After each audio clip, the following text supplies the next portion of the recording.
Gonna make the profiles boom, boom, boom, boom, boom, boom. What it is, I'm gonna tell you exactly what it is, homies. I'm gonna tell you what it ain't. What it ain't is added preservatives, bullshit, talk just to talk. You know what I mean? So I've been here, I've been there, I've been on the 180. You ain't been nowhere. What it is about realness, homies, from a real one who really been there and really did that. Now trip out. As you can tell by that thumbnail right there, we're talking about my town created by the dope sound, Merced hitters, right? And one in particular, and I'm gonna tell you how it was a tragic story and how it ended up, and we're gonna lightweight profile the story. Now, I'm not gonna sit here and give you the fucking details of what city he was from, where he came from, how he got there, how he done that, why he was incarcerated every time, because the guy had an extensive criminal history, and how he ended up, it was very tragic. Now, I consider him a friend. You see me right there? I was mad, homes. I was mad. I had a lot of aggression and anger towards him, with him, about him. But at the same time, man, it's nothing but love and respect for the homeboy Nico. Now, trip. When I first met this individual, you know, big old block made tatted on his chest, homes representing Merced. I remember I was on the Yarda in Corcoran. I was in Corcoran and I'm working out, doing my thing. And he's a homeboy. And I'm busting down on the concrete, putting in that work with a couple other homeboys. You know, we got our little posters checking out everything, making sure everything is legit and equipped to really get busy. And in Menudo style in direct fashion, he comes up to me. He's like, "Hey, bro, you're from the town? You're from Merced? We were in different buildings." I said, "Yeah, why, what's up?" I had never seen this guy prior to this point. I had never even heard about him. So I didn't even really know if he was from Merced. I remember he was on swole, though. That was the first thing that caught my eye. I was like, damn, homeboys representing the hood, representing Merced like that. You know what I mean? I remember he had a big old taka on his chest, block made. And that's our thing out there in Merced, man. We said, man, we're block made. We're from the block, right? So I already knew, obviously, he had the right tattoos, the right indications that he was a homeboy out the town. So he's like, yeah, I'm from Merced. I'm from the West, homes. You know, I kick it with whoop-de-whoop, wop-de-wop. I was like, oh, that's right. So more than likely, I knew exactly he was talking about what he was talking about, right? And he said he kicked it with a lot of the ghetto boys, a lot of authors from NFL. And he was just from the West side. He wasn't from one particular neighborhood, one particular barrio, but he was from the West. There's a lot of Norteños in Merced that just claim West Side Merced. Their affiliation or their allegiance ain't to one set neighborhood. They're all over the West. Homes getting it, right? Going on 10 to 2 or whatever. Anyway, so he was a good vato. And I remember he was really fucking down for busting down. Man, this vato did more burpees and push-ups on my height than anyone I ever seen in my life. He was just always getting in. He was pushing me to achieve. He was pushing me to struggle and strive further. We'd work out. We'd do the machina. I'd be tired of the motherfucker. Like, oh, man, I'm just trying to chill right now. I got to, you know what I mean? I got to peep out the targets. You thought he'd be like, fuck that, Holmes, let's do another 122s. I was like, he's like, oh, Merced. I was like, fuck it, Holmes, la primera. Fuck the world, right? And I was getting it. I was not happy, but I was getting it. This was a daily routine. This was something we did daily. So I didn't want to do it, but I was forced. My hand was forced. I had to show some face for the city. Anyways, I was putting it down. So I took a liking to this guy, man, every day in La Yarda. As soon as he'd hit the yard, as soon as I'd hit the yard, we'd find each other. It was all good. That was my workout partner. You know, anyone that's ever been to prison knows, man, you get you a workout partner, a good one. Sasuke, you guys push each other to achieve, you know, to get that fucking physical fitness on. So it was on and cracking right there on that yard. And I remember he was really in tune and in depth, man, with a lot of the stories from Merced. He knew a lot of the old traditional stories that I knew. And it was funny, man, because being from the same city, same town, around the same era, we didn't know each other. Now, he was a few years younger than me, but Sasuke, he knew a few cats I didn't know. But for the most part, man, we knew almost everybody exact. So it was a trip that we had never met each other. Anyways, that's neither here nor there. And in Menudo style, this vato was cool. And I remember he didn't have much time to go. He was actually getting out a few months before me. So, of course, like any other fucking prison story goes, you tell your camarada, hey, bro, don't trip when we get out. We're going to kick it. I'm having money. I'm having bitches. Whoop-de-whoop. You know what I mean? You tell that same old story. We're going to do this. We're going to go to Disneyland con un ears y todo. Órale, Mickey, right? We're going to do all that. So we're fucking telling those stories. Anyways, I remember he was real hooked on some chick. There was some chick he always talked about her. I guess they had hooked up through somebody. They were pen pals. He'd call her on the phone every fucking Friday in his building. I mean, he was really in with this chick. This was his hyena. And I remember he said, hey, bro, when you get out, if you can't find me, man, look me up. Just look up this hyena. You'll find me through this chick. I was like, all right. And at this point, I didn't know who this chick was or nothing. But I was like, whatever's clever. Anyway, so I get out. Okay, I get out. This vato gets out a few months before me. He's out in the town. I'm not even thinking about him. So I ain't even going to lie, man. I get out. I'm doing my own thing. I'm starting to make some twist moves and turns in the town, man. And I come across a nice little stack of money. You know what I mean? I'm not going to say to what degree of stack. I'm just going to say I came up on a little stizzack, right? So I was really feeling myself. And at that time, I had met some chick, right? She was actually one of the homeboys, not the homeboy from Avado, but a homeboy's ex, man. She had reached out to me and she was like, hey, what's up? I heard you got out. It's all good now. I said, hey, ain't you with the homeboy? She goes, oh, shit, that motherfucker passed away years ago. I was like, man, the Spencer, rest in peace. She was like, whatever the case may be, you want to come over and kick it? I said, man, I don't get down like that. Where you live, right? Boom. So I slid over to her apartment, and I remember I was kicking it. She lived in some apartments called the Grove Apartments. If you're from the town, you know exactly what I'm talking about. So I slid over to the Groves, and I'm chilling, kind of ghetto apartments, man, but they keep them caged in, you know. A lot of riffraff around there, so I just got blended right the fuck up in that motherfucker. So I'm in there, chilling. And she has a homegirl over there. I remember her homegirl's in there doing makeup and shit. So I'm chilling with this chick. I'm thinking, man, I'm about to get it in. I'm about to get me some Arby's tonight. I feel like roast beef tonight, right? I'm all happy. I'm looking for cucarachas. There's none crawling across the walls. So far, so good, right? I look in the cupboards. There's some fucking instant mashed potatoes. We got problems. But there's also a sack of papas. So that means she's on the 50-50. It's all good in the hood. Anyways, we're chopping it up and we start talking about prison. And she starts to ask who I was there with, if I know this person, if I seen this person. Of course, there was a lot of people I didn't see or I didn't know. And then her homegirl comes about the bathroom looking fucking spectacular because the wind was blowing. And she was like, did you know my old man Nico, Nick? And I was like, oh, man. So you're the one. She was like, the what? I said, you're the one he was talking to? That's my boy right there, right? My whole perspective of her changed. And now I was looking at her as a homegirl. Like, Sasuke, damn, man, I wish I had you and not this one. But I guess I'll settle out of court for this one. Plea bargain, right? It is what it is. Anyway, she's like, yeah, that's my old man. He's out here. And I said, tell that motherfucker come through. Remember, I was sitting on a stack of money. I just came up. So I'm trying to floss. I'm not going to lie. I'm thinking I'm bad. I'm counting money in front of these chicks. Like, that's, yeah, I'm ding dong, the bitches dead, the bitches dead, right? I'm out there flossing. You know what I mean? Gold, y todo, my Charlie Browns of that nature. And she was like, yeah, he's doing bad right now. I said, well, what happened? You know what I mean? This motherfucker was on swole. This motherfucker got out like, I'm about to go out there and go to get a job. I was like, yeah, you get a pinche job. He said, I'm about to go out there and really work and do my thing. And I was like, proud of him. Like, that's right, bro. I'm right behind you. So I ain't going to lie to you. I probably ain't going to go out there and work. I'm probably going to go out there and twerk. You feel me? But at the same time, as long as I'm going to make mine happen, you got to get yours and I got to get mine, right? That's what my mentality was at that time. She was like, yeah, he's doing bad. I think he's stuck on that shit. And I was like, oh, he hitting that 10-2? She said, nah, he's up to CRN. And I was like, oh, man. Oh, god damn, right? I was like, let me talk to him. Give him a call, right? I've been trying to get in contact with them. And I ain't even going to lie. I hadn't been trying to get in contact with them. But now since she mentioned them, now I am trying to get in contact. You know how that shit goes, you know what I mean? Forgive and forget. So she calls him. And this motherfucker gets on the phone. He's like, who's this? I'm like, what's up? This is Gunner, bro. He's like, oh, shit. Damn, when are you getting out? I said, nah, Charlie, bro. I'm right here with your chick. And the homegirl, you know, I'm over here with your chick and her homegirl, man, which is my chick. I guess. Are you my chick? I am tonight. Well, so it's my chick tonight, right? Because I feel like Arby's tonight. He's like, oh, bro, I'd come through, man. But, you know what I mean? I ain't got a ride and shit. I said, well, trip out, take a taxi, bro. And I got you. You know what I mean? No, I won't hold. I got you on a taxi, bro. And when you get here, bro, I'll cash you out a little something, man. You know what I mean? I'm doing all right.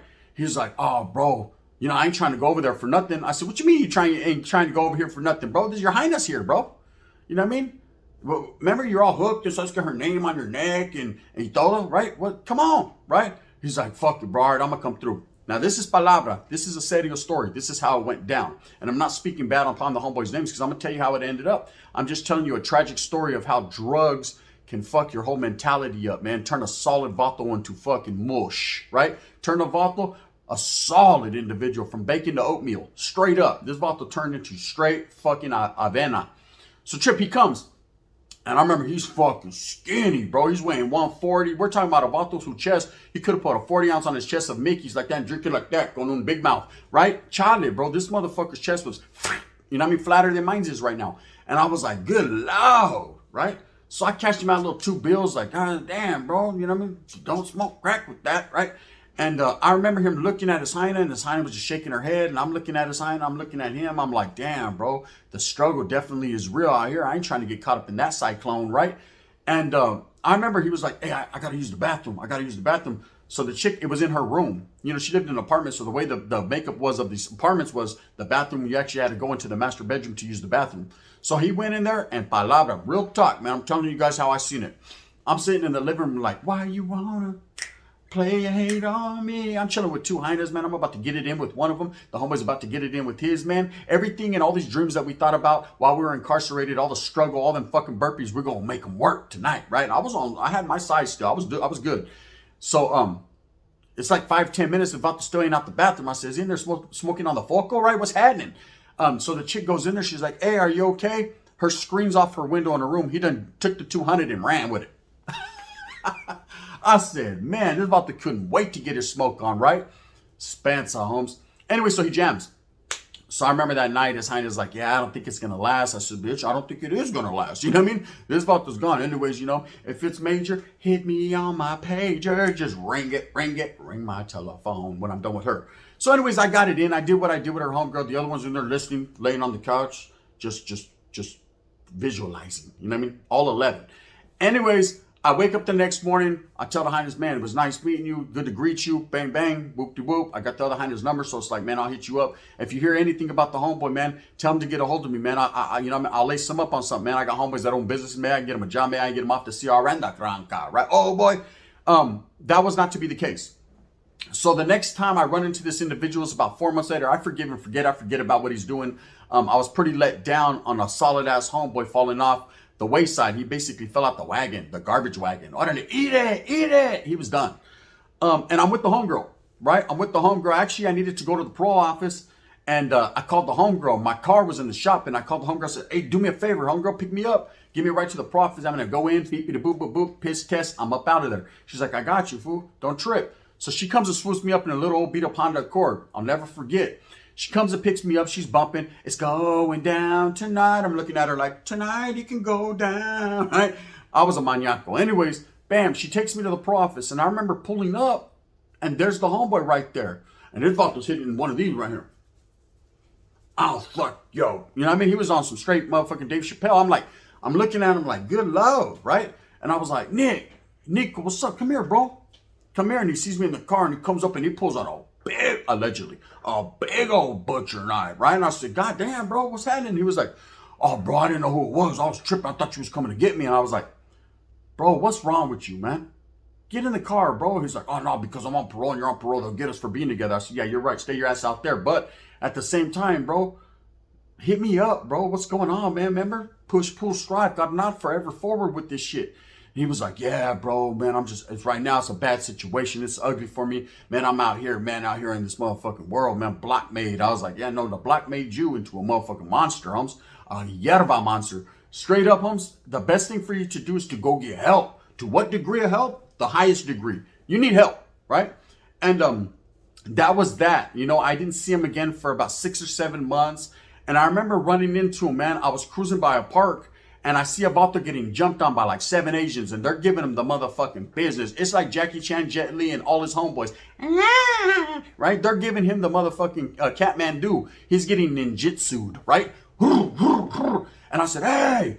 And I jumped off the car, you know, with the little thing, allegedly, right? What's happening? And the Asians looked at me like, what's that, huh? Right? You want that? I said, man, trip out. That's the homeboy, man. They were like, he stole crack from us. I was like, man, don't trip. I got you. Papered him out a little $50. They took off running, right? Bam, I told the homeboy, get up. I'm so disgusted with you. I don't know what to do. I threw him in the car, and I was steady trying to help this guy. And that's the way I am. If I see a homeboy down on his luck, man, I'm trying to pick him up, dust him off so he could try again. You feel me? But he wasn't trying to go that route. He was too far gone. And it was just a horrible, horrible thing because this guy was a hitter. I watched him in prison do a pegada so vicious. Sasuke, I still can't get it out of my mind. Right? It was pretty vicious. I watched him do several things. I watched him on a clear head, man, be that one. I watched him hold it down. He was in the juntas. He was somebody at one point in time, and he quickly switched up. He was not block made, man. He was made to be blocking. You feel me? Tuck and roll. Anyways, so I remember dropping him off at his fucking Jefita's house and getting at her and telling her, hey, man, keep this motherfucker off the streets. He's going to end up incarcerated. She was like, I know, mijo, I know. I tried, but there's nothing I could do. And, I gave her a little bit of paper. I was like, give that to him when he's all right. Don't give it to him now because they're about to going to go smoke the world, Holmes. And I mean smoke the world, right? So she said, okay. And that was it. I forgot about him. I forgot about him. I scratched his name off my telephone book, never again to take a second look. I didn't want to keep fucking running into him on a bad note, man. I was just done with it. I was like, man, that's water under the bridge. I'm going to let that homeboy go. I got love for him, man. Forever forward. I hope he pushes. I hope he strives through this. But at the end of the day, man, you can't help no one that don't want to help themselves. And that was that, right? I was getting out there in a hitter fashion, bumping. Don't. And so what happens is I get incarcerated. So much for me being good, huh? I get incarcerated on a violation. And the violation was I was chilling in Livas. I was actually staying in Livingston at my mother-in-law's house. At this time, I was with my chick. She was pregnant. We had been together for about a year or two. And it had been that long since I seen this vato. And I was sick. I got real sick. I got like bronchitis or something. My throat was sore. I just wasn't feeling too good. And I remember telling my old lady, man, I need some medicine, some NyQuil, something. And she was like, hey, my mom got some Robitussin or some type of cough syrup in the refrigerator. So I opened it up and I took a trago. Whoop. Vivo los tres animales, right? I took a nice little trag and I was like, and I was feeling better. Well, I had to go check in with my parole officer. So when I went to check in with them, of course, I did my little piss test. He seen I was down on my luck. I was down under the weather. And he was like, man, you look sick. I said, yeah, I ain't feeling too good. You know what I mean? He was like, you working? Yeah, I'm still working, but I just ain't feeling good. Anyways, he comes back. I'm dirty for opiates, right? And of course, I narrow it down to that cough syrup. I'm like, nah, see, the way that my bank account works was I took the cough syrup from here, I put it over here, and I drank it. And he was like, nah, you are not supposed to drink nothing that's not prescribed to you. Turn around. I was in Tracy that night, H-wing, like this. Sad, mad at the world. To which they did give me a year flat. That's a fact. But anyways, while I'm there, the homeboy Flaco from Merced, from the west, he ends up pulling up and he's getting, the Merced Sunstar. So after him and the homeboy Vic would look at it, they'd shoot it to me. And the homeboy, it was him, Vic, lonely boy from Merced. Then of course I was at the end of the linea. But we'd all get to look at the Merced Sunstar, which is our newspaper, you know what I mean? So it pertains to the hood shit. So they'd shoot it to me. And anyways, I look at it. Who's on the front page of the paper? Yep. You got it. You're correct. There he is. That picture right there, all tweaked out, cheeks all sucked in. He had got into it, I guess, with someone in his family, and he ended up stabbing, allegedly, his father-in-law or something over and over and over again, over drugs, right? It's unfortunate. It's a sad situation. It's how a hitter turned into a quitter. It's how a hitter turned into a quitter who hit someone in the meantime, in between time, and turned back into a shitter, right? It was just an ugly situation, man. And I've seen it time and time again. And I remember this is exactly what I did. I looked at that and I read the article and I went, and I turned the page on. Okay? That's all you can do is turn the page on someone. When you get to that point in your life where you turn the page on them, there's nothing more to be said. There's nothing more you can do. It's very unfortunate. He was a righteous, solid ass homeboy that went down the toilet. Why? Because he chose drugs over motherfucking slanting slugs out, right? He chose a vice over advice, right? And I was trying to steer him the right way. Now, Sasuke, I wasn't the motherfucking best fish in the sea, but I was a shark, and I was coming to eat everything in my motherfucking, in my view. And I was getting my paper, and I tried to help him out as a homeboy, man. It just didn't come to pass. Anyways, that's a little Merced story I just wanted to put you guys up on. Tragedy. I've seen it over and over and over again. I got a lot of homeboys, man, that done fell off behind drugs, done fell off behind debts, done fell off behind just stupidity. At the end of the day, man, I have nothing in common with that. And I say as raza, man, if we see any of our family members or any of our homeboys, our gente, going through these struggles, help them, man. I wish I would have helped him a little bit more. Maybe he wouldn't be a lifer, to which he's now doing all day, every day on an SNYR like this right now, probably watching this like, just telling the truth. Fuck yeah, I am. Facts. With that being said, I hope that you move fast with a purpose. I hope that you get everything that you want coming to you. Remember, at the end of the day, just like I said right now, man, pull your gente up. That's all you can do. You're brown and proud, man. Show them how proud we really are as a gente, as a people. If you don't like this, that's cool, man. Some of you don't like me just based on. You can hit that thumbs down. Thank you for the view. Heavy as the head that wears the crown. I'm going to continue to strive and struggle right here on Gunner's Profiles to make it happen. Let's get them motherfucking views. Let's get them likes up. Let's get them subscribers up. You know what we do, man. The work is put in. Now let's put in more work. Bang, bang. The gun. It was unfortunate.